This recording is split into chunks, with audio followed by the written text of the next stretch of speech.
Idol, okay ba yung pre-workout na non-stim?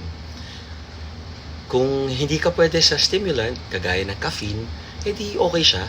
Meron siya mga nootropic para mind-muscle connection, alert ka, gustong-gusto mo, gigil na gigil ka mag-workout. Ngayon, may kasama na rin yung creatine, coffee, beta-alanine, citrulline, all for muscle pumps and recovery and good performance sa gym. Ngayon naman, kung pwede kang may stimulant, okay yun kasi may caffeine. Madaming benefits ng caffeine, good blood circulation. Pinakaiba lang kasi niya, pag hindi ka pwede sa may steam, nagpapalpitate. So, do what works for you. Tama kayo.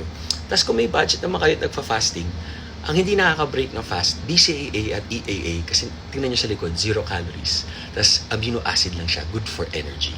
So, konting tips para mapatagal ang fast natin. Ngayon, kung may ulcer naman tayo, kain tayo ng small meals, gawin natin protein or inuman natin sip-sip ng protein shake kasi may calories naman yun. Tama kayo, mali ako, I'm not your doctor. Do what works for you. God bless.